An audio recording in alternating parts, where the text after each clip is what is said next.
কোটচাঁদপুরে জুলাই-আগস্ট গণ-অভ্যুত্থানের শহীদদের স্মরণে জামাতের দোয়া ও খাবার বিতরণ। মোস্তাফিজুর রহমান আপেলের ভিডিও চিত্রে বিস্তারিত। আর যারা আল্লাহর পথে নিহত হয় তাদেরকে মৃত বলো না, বরং তারা জীবিত, কিন্তু তোমরা বুঝো না। আল কোরআনের এই মহান বাণী মানুষের মাঝে পৌঁছে দিতে ঝিনাইদহের কোটচাঁদপুরে জুলাই-আগস্ট গণ-অভ্যুত্থানের শহীদ, আহত ও পঙ্গুত্ব বরণকারীদের উদ্দেশ্যে দরিদ্র, অসহায়, দুস্থ ও ইয়াতিমদের মাঝে খাবার বিতরণ করা হয়েছে। বৃহস্পতিবার দুপুর ২টার সময় স্থানীয় আল ফালাহ ইসলামী সেন্টারে বাংলাদেশ জামাতে ইসলামী কোটচাঁদপুর উপজেলা শাখার আয়োজনে ওই খাবার বিতরণ করা হয়। এ সময় প্রধান অতিথি হিসেবে উপস্থিত ছিলেন বাংলাদেশ জামাতে ইসলামী মনোনীত ঝিনাইদহ-৩ কোটচাঁদপুর মহেশপুর আসনের সংসদ সদস্য পদপ্রার্থী অধ্যাপক মতিয়ার রহমান।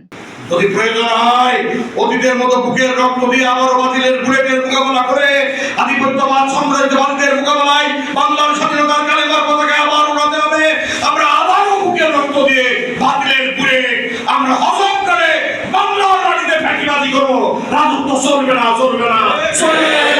বিশেষ অতিথি হিসেবে উপস্থিত ছিলেন উপজেলা নায়েবে আমির মোয়াবিয়া হুসাইন। এই আন্দোলনে ছাত্ররা যারা ছাত্র মেহনতি মানুষ, খেটে খাওয়া মানুষ সহ যেভাবে নির্মমভাবে তারা শহীদ করলো, কিছুই মনে করিনি ক্ষমতায় থাকতে হবে এই টার্গেটকে সামনে নিয়েছে। উপজেলা যুব মিডিয়া বিভাগের সম্পাদক ও পৌর গণমানুষের নেতা শরীফুল ইসলাম। এছাড়াও উপস্থিত ছিলেন উপজেলা বাইতুল মাল সম্পাদক মাস্টার রেজাউল ইসলাম, পৌর শাখার ছাত্র শিবির সভাপতি হাফেজ সোহেল হোসেন, পৌর ওলামা বিভাগের দায়িত্বশীল হাফেজ আবদুল্লাহ আল মামুন। প্রধান অতিথির বক্তব্যে অধ্যাপক মতিয়ার রহমান গণ অভ্যুত্থানের প্রেক্ষাপট, শহীদ ও আহতদের আত্মত্যাগ এবং তাদের পরিবারের কষ্টের কথা তুলে ধরেন। তিনি আরো বলেন, আসলে ছাত্র জনতার এই আত্মত্যাগ জাতির জন্য হলো একটি অনুপ্রেরণা। তাদের স্মরণে আমাদের প্রত্যেককে ঐক্যবদ্ধ হয়ে দেশ, জাতি ও সমাজের কল্যাণে কাজ করতে হবে। মাওলানা শহীদুল ইসলাম এর পবিত্র কুরআন তেলাওয়াতের মাধ্যমে শুরু হয়ে সভাপতিত্ব করেন কোটচাঁদপুর উপজেলা শাখার আমির মাওলানা তাজুল ইসলাম ও সঞ্চালনায় ছিলেন পৌর আমির মুহাদ্দিস আব্দুল কাইয়ুম।